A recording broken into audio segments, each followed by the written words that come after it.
Sae'Von Springer is the owner and founder of Native Assets. Any views expressed by Sae'Von or his guest are their own thoughts and opinions and do not reflect the opinions of Native Assets or the guest's respective employer. Any guest appearance by representatives of Web3, NFT, crypto, or any other kind of organization does not constitute an endorsement by Native Assets or the guest's respective employer. This podcast is for informational purposes only and should not be mistaken as financial advice. Always conduct your own due diligence and consult a qualified professional when considering any investments of any kind. Great day. Welcome back to the show. Native Assets. I'm Sae'Von Springer, founder and managing partner of Native Assets, author of the Blockchain Blueprint. And today we have one that I think is a combination of quality information, insights, but also too a bit of a human story, a story about perseverance, a story about dreams, a story about realizing some of those dreams and taking it to higher heights. And so some of y'all may be familiar with the guest today.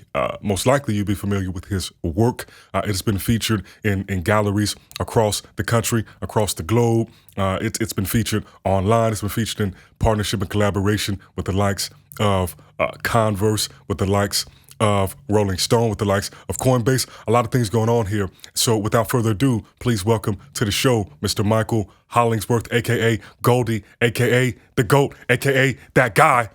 Welcome to the show today, man. How are you? I'm good, bro. I'm good. Thank you for having me. I'm good. No. Thank you, man. I have learned firsthand just how kind and generous you are as an individual, because I had some hiccups and you pardoned those hiccups, man, and we're here with it now. So I really appreciate you, man. So just for context, if you could, because as I mentioned, a lot of people are probably familiar with your art. You've done a lot of one-of-one collections that led up to you releasing some larger collections, that being the Scary Gary's Ghosts. But if you could take us back and really set us up to how you got here, because I think a lot of people would actually be quite surprised at what that journey looked like. I know I was. Okay, well, to start off, I've always been an athlete. So I'm gonna start from how I literally got into kind of this NFT space, this Web3 space.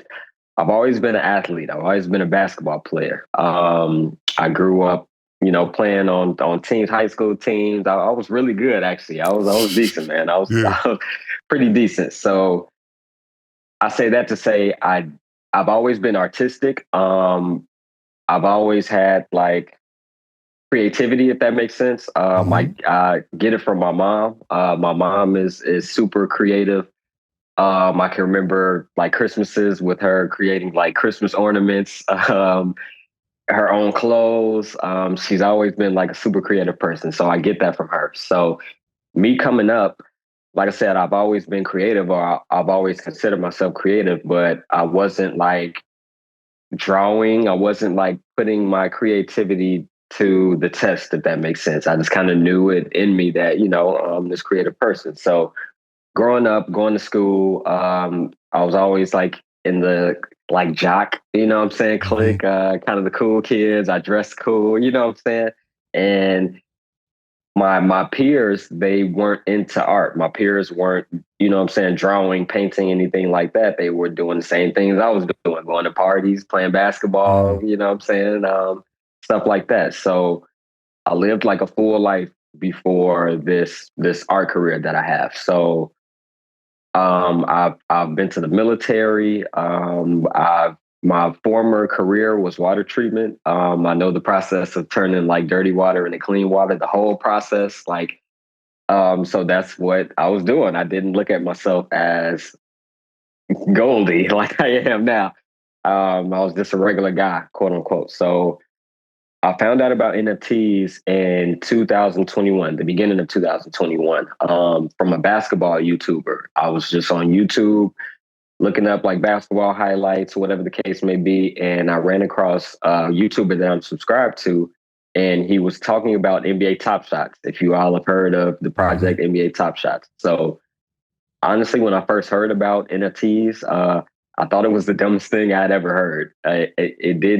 It didn't make sense to me at all why I didn't see the value in it, basically. I didn't see the value in it at all. So I thought it was ludicrous, bro. I thought it was crazy.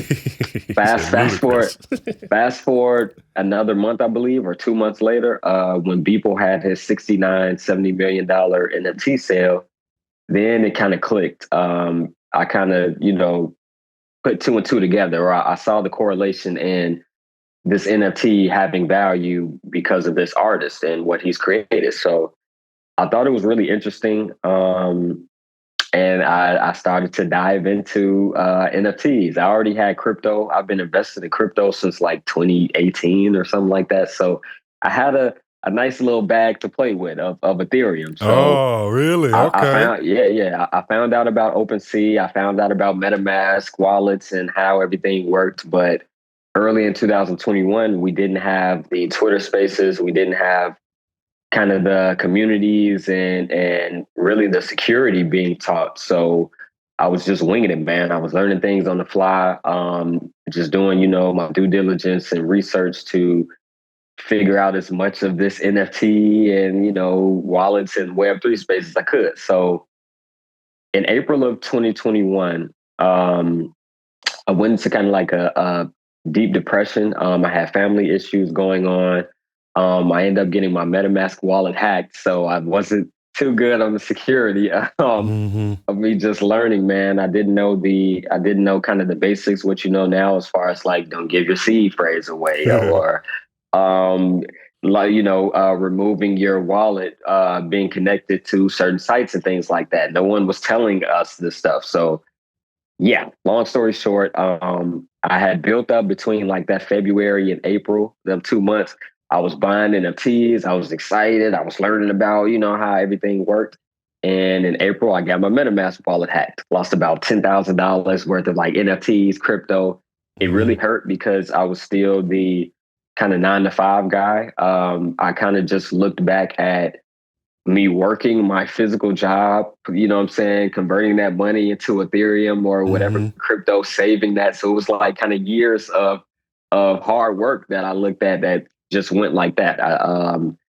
It sucked, man. It really hurt. So really, man, honestly, something told me, it was like a little voice in the back of my head told me like, man, get yourself out of this rut. Go make your own NFTs. Go start making your own NFTs. So literally, man, I went to my nearest Michael's or Hobby Lobby. I can't remember which one. Bought the smallest canvases I could find. Bought the smallest little paint sets, smallest little paint brushes because I didn't want to waste money. I don't want to say I didn't believe in myself, but I'm a realist, man. So I looked at it like, yo, I'm not about to Yeah, let me not buy start these with the huge. Sistine Chapel ceiling. Right. Yeah, it didn't make sense. I'm like, I need to perfect kind of my craft. So let me start small and work my way up. So I already understood how NFTs worked, how OpenSea worked, and minting and things like that because I was playing, in the market for 2 months. So it was an easy transition to go from buying my, NFTs to making my own NFTs. So I started painting, man. Really just kind of getting my emotions and thoughts out on the canvas. I was using it for therapy. I wasn't looking at the bigger picture when I first started. I kind of just needed it. It was a crazy combination of timing, man, of NFTs kind of just, picking up wind, me needing an outlet for what I was feeling and me just being interested in the tech. I've always been kind of like a geek too. So it's like I was an athlete, but I was smart, man. I mean, I'm very intelligent. So the technology was just interesting to me. So it was that combination of all of that that led me to starting, this art career. So I Quick didn't question. have a. Go ahead. What led you to start with painting versus saying like, hey, let me get some colored pencils or let me draw it out? Because painting is a pretty unforgiving medium.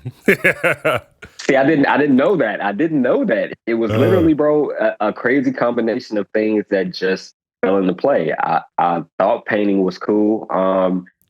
I've always been a Basquiat fan. I still get the like Basquiat comparisons. So I've always been a Basquiat fan, and I like just the mixed media. So not just acrylic paints, but oil paints, oil pastels, newspapers or like certain items actually in the artwork. I thought that was so dope from a Basquiat standpoint or from just an artist standpoint, Okay. expressing themselves. So I can't tell you what made me pick the medium. I mean, even the different kinds of paints. I could have started with watercolor or oil painting. It was like, no, acrylic painting. This is what I don't know what it was, man. It's like It's that it's inner like I wasn't in intuition. control. Yeah, bro. It's like I wasn't in control. It's like someone was guiding me to make the decisions that I made early on in my career. So yeah, I don't know. I can't tell you. It was just something just told me to do this, do this, do this, and take these steps. So it didn't take me long. Well, let me go back. I started making my own NFTs. I was selling them for like, I was almost giving them away. I was selling them for the equivalent of like $5 to $10, maybe 0.0000, so many zeros The gas of fee may each. have been more than the actual art at And that bro, point. I swear it was. People were telling me that, bro. People were telling me that, like, dude, you're paying more in gas than what you're selling your NFTs for. But like I said, I wasn't doing it for the money. I was doing it because I felt like it was something that I needed to do, and it was just exciting. It was just exciting, the tech and just what the NFT space was doing at the time. So it didn't take me long for people to kind of see what I was doing and pick up my pieces and things like that. One, for because of how affordable they were, and two, just because of me, I guess. I started going on Clubhouse. If you all are familiar with the app Clubhouse, I got on Clubhouse early. I was able to connect with a lot of big Web2 artists, a lot of artists that have been in this space for a long time, understand the ins and outs of it, and we're transitioning into the Web3 and NFT space. So it was new for everybody, basically. So I was able to come in as the new kid on the block. Um, I kept it real with people. I told people my story, like I'm telling you all. I didn't come in with the ego or anything like that.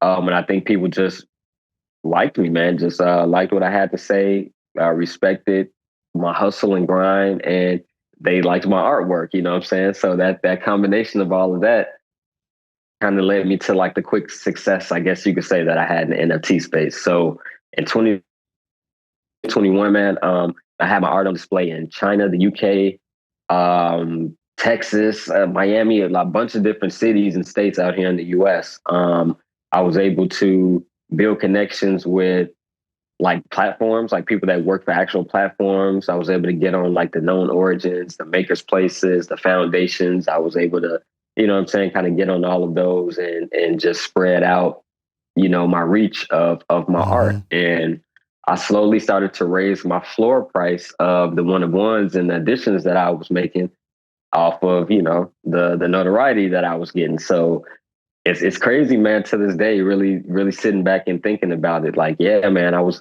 basically giving my art away when I started off. I had people telling me like, "Your art is amazing. Like, why is it?" I don't like to say the word cheap. Why is it so like affordably priced? And I was telling people like, I understand the journey. It was really me looking at myself because before 2021, I had never sold a painting. I had never had an exhibition. Nobody knew who I was as an artist. So I had to really look at myself and say, who am I to price my artwork at a couple $100s or $1,000 or this or that? And I haven't Put proved those anything to dues in. myself. Right, right. It didn't make any sense to me. So I didn't care about what kind of people were telling me. I knew what I was doing this for, and this is chess, not checkers. I'm playing, the long game. So I understood that as I grow as an artist, as my notoriety grows, then I can kind of bump up, the price points of the pieces that I have. So 2021 was super cool. Um, in 2021, and this will lead up to 2022 and the scary Garys and things like that. In 2021, I built a connection with a digital gallery out here in Chicago. It's pretty well known in the Web3 space. It's I'm Not Art. It's downtown Chicago. And they had a few events in 2021 that I was able to, catch. I was able to really grow a relationship, like a friendship with the owners there. They believed in me. They own a lot of my one of ones. It was kind of just like a natural natural relationship and natural progression with I'm Not Art. So going into the beginning of 2022, I had the idea to make a PFP project. I kind of looked at the market and how things were going. It seemed like it was a kind of a slow decline for one artists, and PFPs were the big thing. Everybody, the 10K projects, that's what was hot then. So I kind of looked at myself and looked at my career and understood that if I wanted to continue to grow, this may be something that I have to do. So that's when the Scary Gary's kind of just concept came to me, man. It didn't take long for me to, I guess, create the artwork and create the concepts and things like that. Scary Gary's is based on Gary, Indiana. That's where I'm from, born and raised. So a lot of me is incorporated into the project, from the backgrounds, the hand painted backgrounds that I created. A lot of Gary and me, like I said, is incorporated into my artwork, man. So I looked at it as something way bigger than just a PFP project. I looked at it as me, as a brand, as an extension of me. So the Scary Garys came out in February 8th to be exact. We're coming up on the 1 year anniversary, which is dope.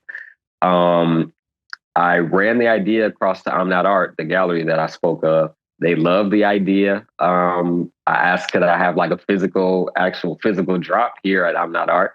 And they were down for it. So the physical drop was February 8th. It was maybe like 75 plus people that attended. It was really dope, man. Family came, my mom came, my grandma came. This is the first time my mom had ever seen like what was going on. It was kind of crazy throughout 2021, me explaining to her, like, look, mom, my art is here and I've done this and this and this. Like it was like mind blowing to her. So for her to actually see like the love, see people coming up to me like, Goldie, I love your artwork, this and that. It was like mind blowing to her. And I was so happy that she got to see like her son's success, quote unquote. So Scary Gary's sold out in a couple hours, man. And literally since the Scary Gary's came out, it's been like an uphill kind of just growth. I went everywhere last year, pretty much everywhere that you could go. Went to South by Southwest, went to VCon, went to NFT LA, went to NFT NYC, and a couple of those places, East Denver, a couple of those places, I was a speaker, like a panelist speaker, not just going to go. You know what I'm saying? I kind of had a reason to go. So, yeah, 2022 was crazy, man. I did a collaboration with Converse. I actually have a pair of the shoes here, man. Hey, I'm talking about ready, boy. Yeah, ready. So this is one of the colors. There's 7 different colors. This might be my favorite color, the mint green one. So how do people go about getting, just for this second, how would one go about claiming that shoe drop? Because I imagine you didn't have one for every Scary Gary. Maybe you did, but like, what was the process with that? I looked at it as just a physical drop. I showed love to the Scary Gary holders. They were able to get a discount, things like that. But I kind of looked at it as just a physical drop. I wanted it to not be Web3 really related. I wanted to use this as a way to grow in the Web2 space and the Web3 space. So I looked at it as, if someone came into the store, because you can buy these still in a physical store out here in downtown Chicago, a very well-known streetwear store. I looked at it as someone, as a shoe. I mean, you know what I'm saying? Let's say someone goes into the store and they don't know me from Adam. They've never heard of the Scary Garys or anything like that, but they just like the shoe because it's a dope shoe. And then they find out kind of the Web3 aspects and integrations that the shoes offer that no other shoe really offers. So that's the way I looked at it, man. I looked at it as just being I wanted it to be a successful drop, Web2 or Web3, if that makes sense. Because I understand that it just helps me grow as an artist. So that's the way I went about it. How did that get set up with Converse? Did you reach out to them? Did they reach out to you? Because, I feel like this could be some game for up and coming artists trying to figure out how they can really elevate by working with some of these more established folks. The game is, because I don't want to tell details and this and that. The game is working, man, getting yourself out there. I can't say that I got contacted by them, not the other way around.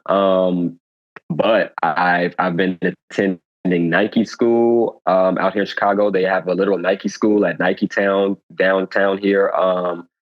I've kind of put in the work to build the relationships to have kind of the opportunity fall into my lap. So it wasn't necessarily just out of the blue, or it wasn't me, knocking on Converse's door like, hey man, I have this idea. Can you do this, do that? It was a combination of just hard work, man, and luck. I mean, that's kind of the best way to put it, man. A thing of game I can give to artists or creators is get a LinkedIn. If you don't have a LinkedIn, definitely use LinkedIn. Twitter's cool, Instagram's cool, to promote your work or whatever. But from a business standpoint, and it's crazy that someone had to tell me that. Someone told me that early in 2021 when I first started. They were like, dude, I see you're creating an Instagram and you're doing these socials. Make a LinkedIn for your artwork and stuff.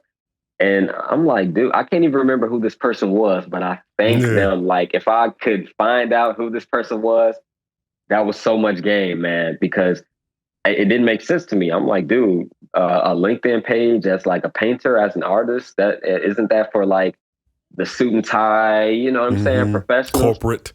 Yeah, they explained to me. They're like, dude, we embarking on like a new space that the Web2 people haven't really caught on to. That the people with the suit and ties haven't really, you know what I'm saying? It hasn't reached them yet. So they were like, you're getting a head start on what will be. Like, dude had the vision. I didn't have it, and it took him explaining that to me for me to see like, oh yeah, you might be right. Let's give this a go. So, speaking on the Rolling Stone and Coinbase collaboration, I kid you not, they contacted me and they reached out to me from LinkedIn. I had a LinkedIn message one day. This was the beginning of last year, so I knew about the collaboration and all that. Like in January, before the Scary Gears came out, I was already like contacted and connected with Rolling Stone and Coinbase. I kid you not, they hit me up on LinkedIn. I thought it was fake. Someone hit me up on LinkedIn. Then they emailed me. I checked the email and it was like, yeah, we want you to be, you and 11 other artists. And it's me, the Dead Fellas, Kid 8, Boss Beauties. These are like well-known creators and projects. And me at the beginning of 2022, I'm looking at myself as like little Goldie still. So I'm like, ain't no way this is real. Rolling Stone contacted me. So I kid you not, man, this is a funny story. When I got the email, I legit thought it was fake, but it had a phone number at the bottom. You know how some like corporate emails or whatever, they'll have their information, their location and phone numbers. So, bro, I kid you not, I called one of those numbers and I was able to talk to someone. And when I was talking to them, I had to get a feel for it. I didn't want to be wasting my time. So I'm like, man, I got hit up. This is supposedly the Rolling Stone magazine. I'm like, man, what is this? What's going on? Like, this can't be real. And that, man, I got Josh. Shout out to Josh, man. Josh that works for Rolling Stone.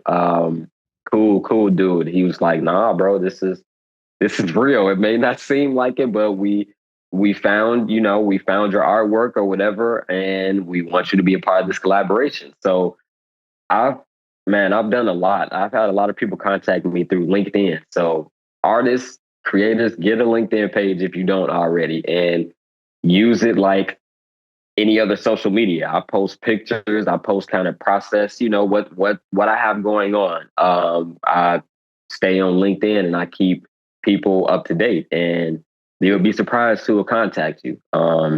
Yeah. So yeah, that's how a lot of the blessings kind of that have come to me. It's been people reaching out to me, not the other way around. I can't really recall me reaching out to someone, and yeah, it's been them reaching out to me, them finding me through me just staying consistent. Yeah, it's crazy.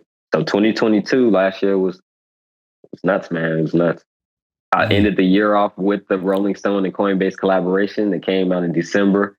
I've had Rolling Stone like tweet me out and shout me out. It's been like unreal, man, unreal for someone who's telling you I didn't have a painting pre-April 2021.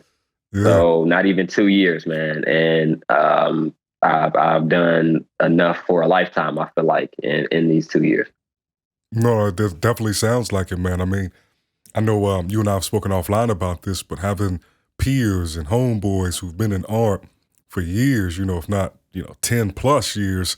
And looking at me, bro, looking at me like I'm and it's like, no, it's the other way around. I have so much respect for the people that have been grinding and doing this for so long, because it's not easy, man. Me coming up on year 2, the ups and downs of just understanding the business aspect of all this, it's a lot, man. It's a lot. So I salute my homies, my fellow artists that have put that time in, and I'm happy for the people that are seeing success. You know what I'm saying? I want everybody to win, man. We used to say "wag me." We used to say "we all gonna make it," and that kind of they just cut that out. I don't know what happened. The bear market just cut. I think the reality showed people that we not all gonna make it.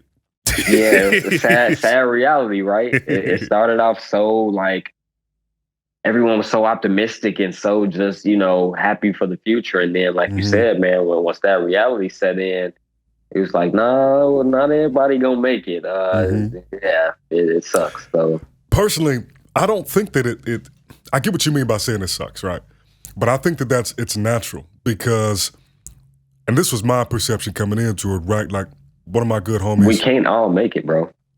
And it's not to say it's a zero-sum game, but there is finite attention.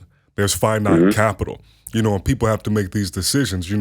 If every show on Netflix was good, that would almost be an issue, because then certain ones just would never get seen because so much time is going into these other ones. There's always going to be this kind of Pareto principle where the top 20% of people produce 80% of the results, and 80% of people are only responsible for 20% of the results. And I think in a similar manner, you look at the Web3 space, you look at NFTs, you look at crypto projects, and that's where like the top 10 come in, the top 25, even though there's hundreds, thousands of projects, collections, tokens, you're only really going to know about that top 20%, that cream of the crop, that middle of the bell curve. And one thing that I think was really missed on a lot of folks, especially in 2021 when this all kicked off, like that's when I got my first NFT. It was from Nifty Gateway. It was a Monster Cat collection. It was like the Relic, not the Relic. It was that joint. It was like moving through the forest. I think they were, 5 different variations. But I think what was missed on a lot of people was really looking at their collection as a startup, right? Instead of just saying, hey, I'm coming out here and I'm launching this project, right? Have to understand that there's a big difference between a project and a business. And certain people getting in over their heads and maybe seeing some of that success too quickly and not really knowing how to manage it. A lot of people have never operated, a business, let alone something that's generating or responsible for shepherding tens of millions of dollars, if not more, let alone with a audience/user base of tens of thousands of people. Like most people, they might start a startup. They may spend 2-3 years getting to 100 customers. And you have a project, you talk about it, maybe you promo it, you run a Discord group for 2-3 months, if that, especially back in 2021. Folks would have a dang Discord for a couple of weeks, maybe, get a few influencers to retweet them. Boom, they drop the collection literally overnight. They got 10,000, let's assume everybody has one, people in this community that now they have to run. So you spoke about these partnerships, some of the ups and downs. What would Goldie tell Michael back in 2021 from a business standpoint about this space, about how to navigate it, about how to handle these deals when people are coming to you, not just doing everything for free, and how to value your art separately from what the floor price of one of your pieces or collections might be? Just what kind of game could you share for people who are really embarking on this journey, trying to understand how to make that transition and how to keep good business flowing? I would say, well, first of all, the best game that I would have given myself is have a team.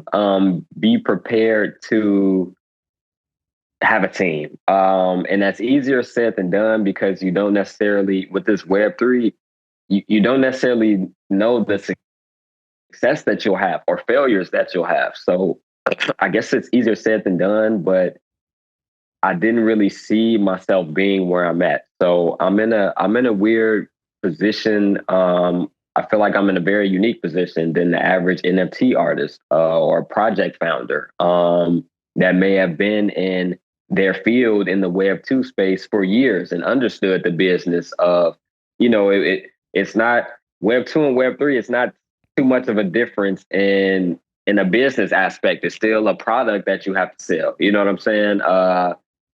So I think I had to do a lot more preparation than the average person because of how fast this went. Because of I was a regular guy, 9 to 5. I wasn't a businessman coming into this NFT art Web3. Everything just kind of happened. You know what I'm saying? So I had to learn everything on the fly. It wasn't. I wish I was more prepared. I would have told myself be more prepared. Just in case you do take off. I didn't see this for me, especially not this fast. So it's hard to prepare for something that you don't, you know what I'm saying? You don't see that vision. How can you prepare for it? So When you say prepared, what do you mean specifically? I think mentally, being prepared, it's a mental game, man. Like you mentioned you can go from literally coming up with an idea for a project or for a business, promote it for a couple of weeks, get a Discord, you know what I'm saying?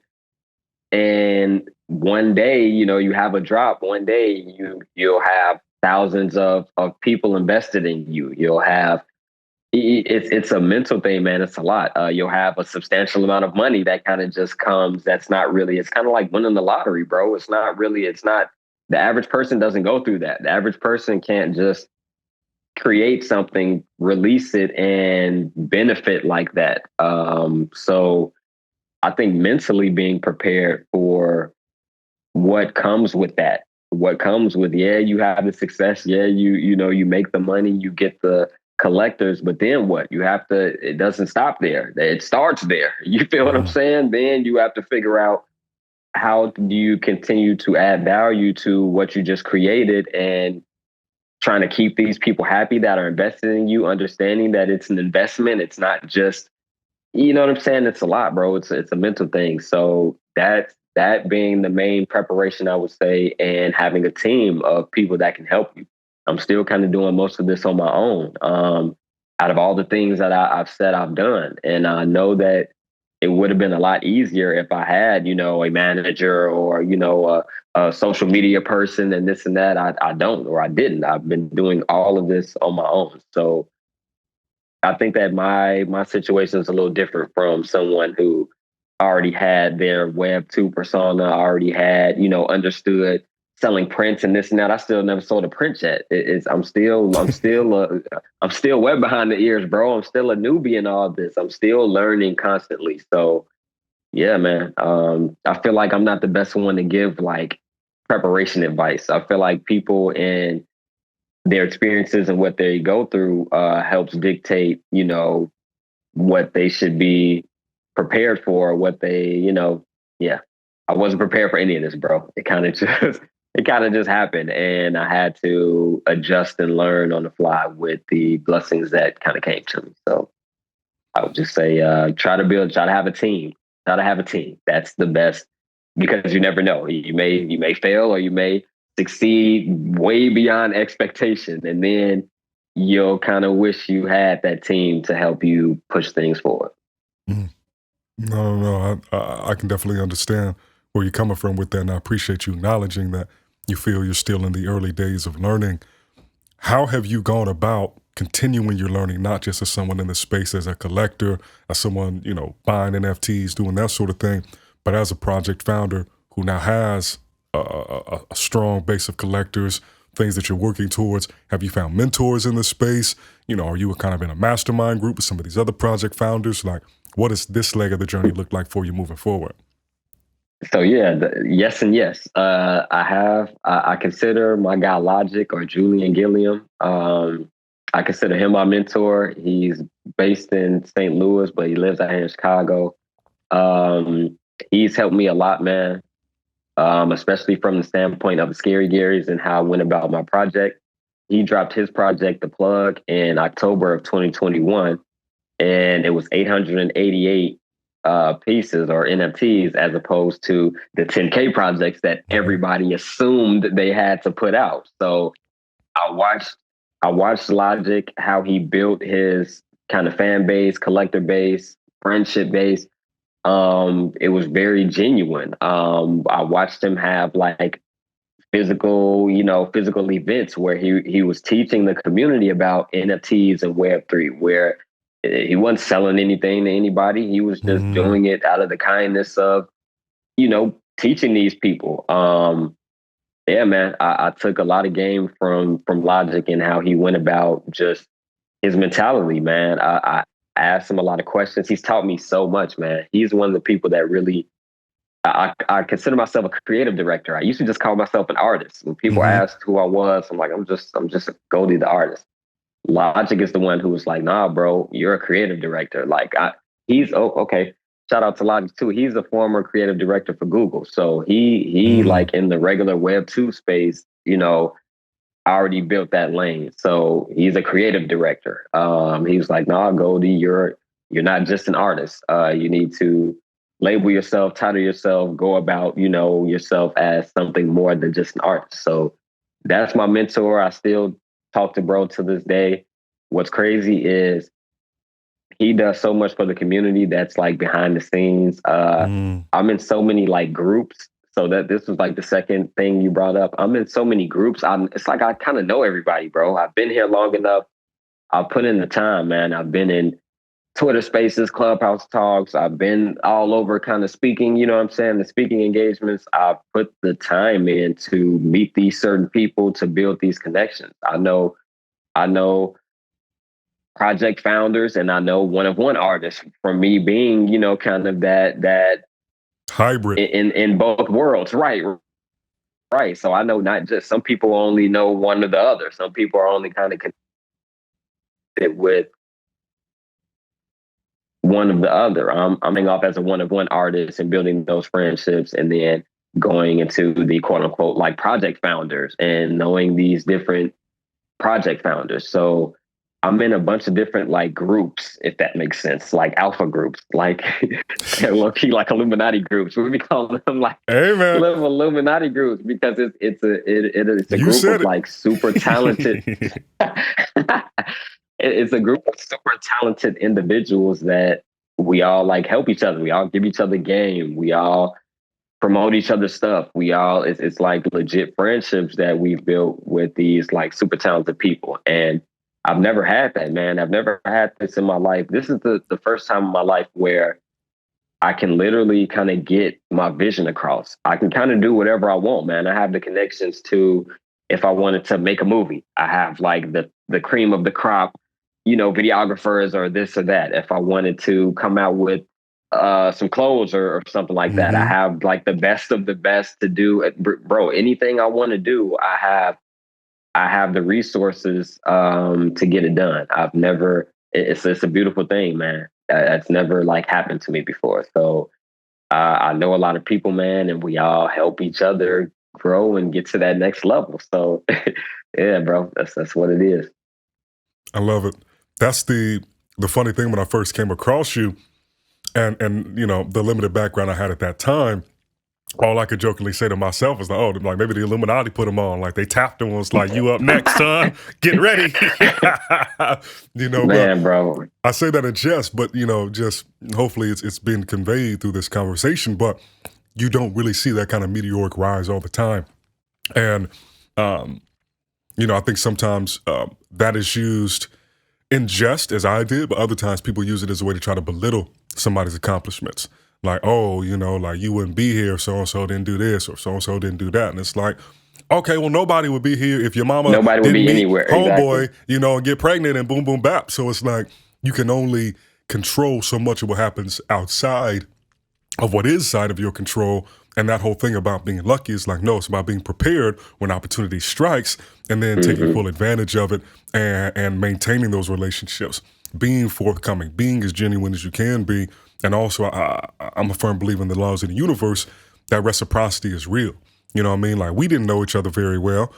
We met through ICGNU. Israel told me to check out the project, and I hit you up. And sometimes in this space, you run into folks who do have a bit more of an ego, and if they got 10x the followers you do, they're gonna look at you like a peon, like, oh, what could I stand to gain from your lowly show, sort of thing. But when people treat other folks just like human beings, and you start to take some of these metrics out of the equation, like, yo, I'm a person, you a person, do we vibe? Do you respect me? Do I show respect to you? Boom, and like that becomes the foundational layer as opposed to some of these other clout-based metrics. And that's not just Web3. That's like That's Web2 as society. well, man. Yeah, bro. It's man. I tweeted this the other day, man. Not just the Web3 space, the Web2 space as well. But it seems like nowadays it's almost like a popularity contest. It's so much. People's attention span is so short. You know what I'm saying? So I feel like to kind of remain relevant or to be successful, you have to stay in the public eye. You have to remain. You can't really mess up relationships and this and that. So I looked at that from. It was like, nah, man. People want me. If I can help out, if I can do this, I'm gonna do it because we're so early in this. I may need your help. You know what I'm saying? One Mm-hmm. day it may come a time where it's like, yo, bro, throw me. Remember, not to say Yeah. you owe me or whatever, but it's just, remember Show I did love. this, man. Yeah, bro, you got to, man. You don't want to burn no bridges, especially in Web3. We too early, bro. We too early. Mm-hmm. So it's definitely a popularity contest to remain, relevant, I feel like, but then it doesn't have to be. You can build the small community, which is what I'm trying to do. I'm not trying to compete with the dead fellas and these big projects and this and that. I don't even have the numbers as far as NFTs to really compete with a 10K project. So Mm-hmm. I'm not trying to do that. I didn't get in this game to be famous. I want to just build my lane with supporters that support me, believe in what I'm doing, believe that I'm gonna continue to grow as an artist, and that's all you really need. You don't need the quote unquote big fame that everybody knows you and this or that. You Mm-hmm. don't need that. You find your community and remain loyal to that community, and that's what I'm trying to do. Blessings, man. So as we round this out, I want to take it back for a bit to the physical drops that you've been doing. We see the Converse. You go on to Nike school. I'm pretty sure we'll see some other drops down the road. But it makes me think about wearables and digital fashion because just as we see the popularity of clothing in the real world, a lot of that is because people use clothing, they use fashion as an extension of their identity. It's a form of self-expression. If I'm wearing this little jacket says one thing versus if this joint was like bright lime green, you know what I mean? Versus if I had my Right. black hoodie on, whatever. But we've yet to really see in the Web3 sense that full crossover that really take hold from a wearables customization expression standpoint. And we know the Doodles 2 is dropping in February, and they're going to be doing clothing and wearables and that sort of thing. And I'm looking at where things are headed. So I'm curious how you're looking at that. And then after that, want to do a small little game to round this out. It's basically like a yay or nay. I'm going to throw out a couple metaverse platforms or technologies.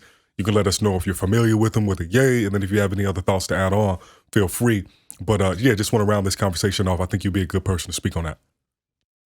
Yeah, so as far as wearables, I'm super into wearables. I've always been into fashion and like sneakers. I call myself a sneakerhead. Mm-hmm. I'm in Chicago. Y'all know, Michael Yeah. Jordan. Jordans, that's like the big thing, So I've always grown up, loving fashion and loving sneakers and just the culture. So as far as wearables are concerned, for me, I just like how do I explain this? Man, the potential, I guess. I love the potential of what it could be. I've linked up with a couple of like metaverse founders that are creating metaverses that make like spatial look like PS1 or something like that, bro. Yeah. Like, and it's founders, it's people that man, the metaverse will be. Yeah, I've seen it, bro. I've seen the metaverse how it should look as far as like graphic wise, just how smooth it is, and the possibilities, man, the potential. So I just think it's really cool, man. I understand. I'm a '90s kid, bro. So I grew up playing. I mean, I still play video games. I think most of us, still play video games. I still play video games, man, and I understand how important like your character is, or or an avatar, or whatever. And if you notice, it's like everywhere. On Snapchat, you can have an avatar. On Instagram, I believe you can have avatars. It's starting to the digital, your digital like representation is important. People see that. So I think it's so cool to have a digital version of me in the metaverse, like looking like me, Dripped out. dressing like me. Yeah, bro. Like that's cool, bro. I think that's cool. I think a lot of people like that because it's a way to express yourself and it's an extension of yourself. So I kind of just looked at all that and it's like, yo, man, this is what I want to do. I want to be like really tapped into the wearables because, like you said, I haven't really seen like Artifact is doing their thing. It's a couple projects that really are like doing their thing with the wearables, but the potential, like I see so much more of what it could be. Like we still in like the very like infancy stages of wearables. So I want to tackle that, man, and continue to grow with that, continue to build my relationships with the platforms and things of that nature that are doing like the wearables and continue to just make dope shit, man. I don't know if I can curse on here, but yeah. Absolutely, you can. Okay, continue to make dope shit, man. That's the plan, bro. So it's so cool with it. I think it's so cool too, the physical and digital. Being able to have like the shoe, being able to wear this shoe and have a digital version of that shoe that won't mess up. You know what I'm saying? Physical goods. Yeah. Something that I thought about too, man, as far as quote unquote value is concerned. So with physical products, let's use like I use like trading cards. Let's use like Yep. baseball cards or something, for example. If you are a painting, I'm a painter, use art, for example. The physical product or the physical good, it takes kind of so much for it to keep its value or grow in value, or it could be simple to decline in value as far as this physical shoe. If I wanted to keep this physical shoe valuable, quote unquote, or any shoe that I buy, I probably won't be able to wear it. I'll probably have to keep it stored and you know what I'm saying, whatever. So Maintain dust and the all. mint condition. Yeah, bro. And it may take a couple of years or something like that for it to actually grow in value. The wearable sense, I want people to be able to quote unquote wear the physical products or goods and still have a version that can't necessarily mess up or maybe lose value in the digital world, or vice versa. Not keep this and never wear it or whatever. And then what would the value of? So I look at just my shoes, for example. It was only a certain amount of these, but you can actually, when you purchase these, you can mint up to 750 derivatives of the shoe that you bought. So it's just the concept of if that grows, the hype or whatever, and people understand, that I'm still pushing that. My dev team is working on like the back end of the Web3 aspects of the shoe. So it's not perfect yet. We're not done yet. But I just look at it as what does that,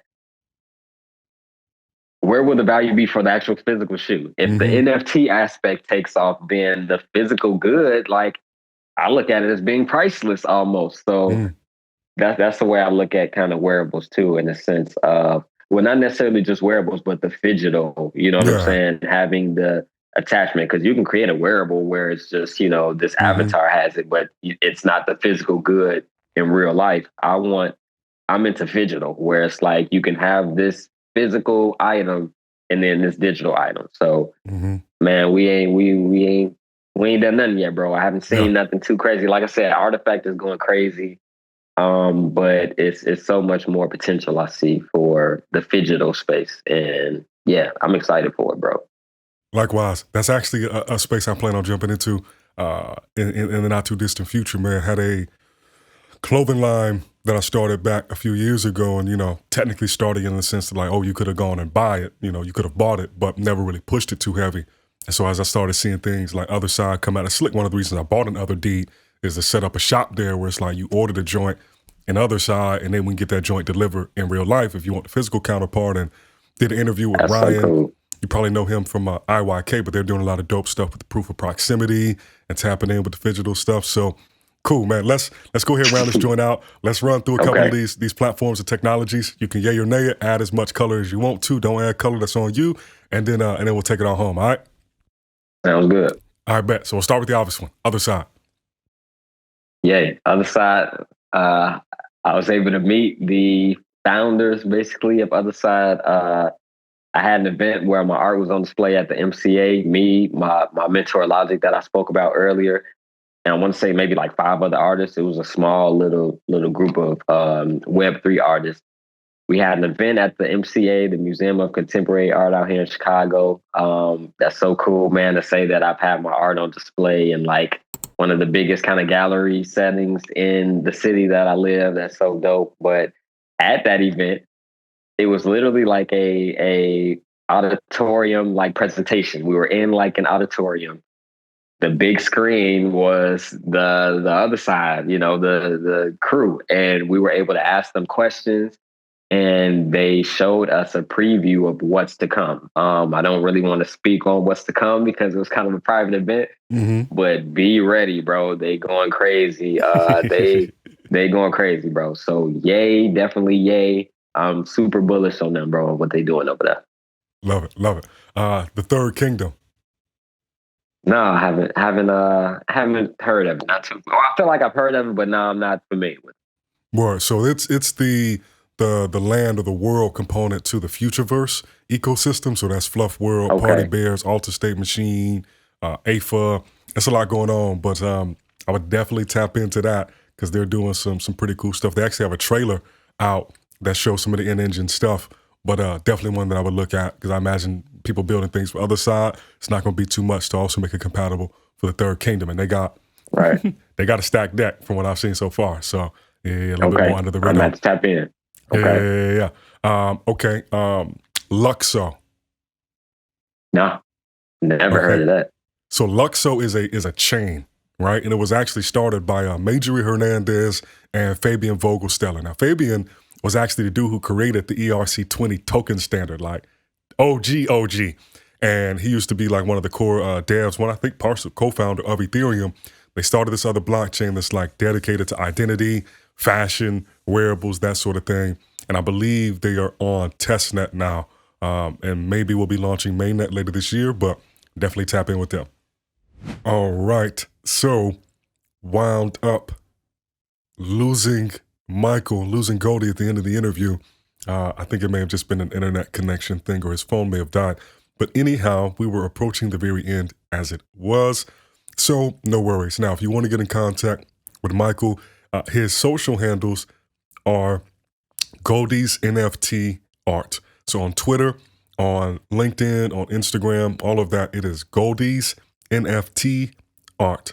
Now, if you want to reach out for an inquiry, business-wise, his email is goldiesnft@gmail.com. So if you want to shoot him an email, goldiesnft@gmail.com. And if you want to get in contact, check out his socials. It's Goldie's NFT Art.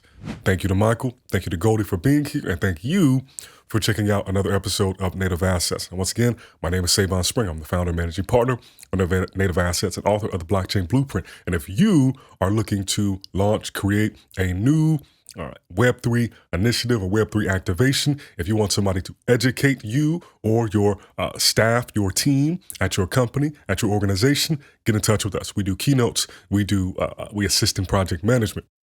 We also provide research as well. We do a lot. So if you have any interest, you want to learn, you want to do something in this space, get in contact with us. You can check us out at nativeassets.co, or you can email me at sae'Von@nativeassets.co, and we can jump on a call and chat about it. So anyhow, thank you. Have a blessed and beautiful day, and we'll talk real soon. You niggas ain't cheat me, you reenacted TV. I'm a real life shot caller, you niggas just shoot at the breeze. I can shoot at your knees, 1 cap, 2 cap, my cat, go black, producing near load of facts, catch a skeleton around the map. See, I terrorize like it's getting more, cause I theorize at higher tempo. But you been on in my modo, I'm a random in the get roll, get dope, then go, so I die. Whether I'm meant to the other side, and I'm talking about hella high. Know what I'm saying, like the most love in the West. That's for a letter day, what you got going on Saturday? I just might gotta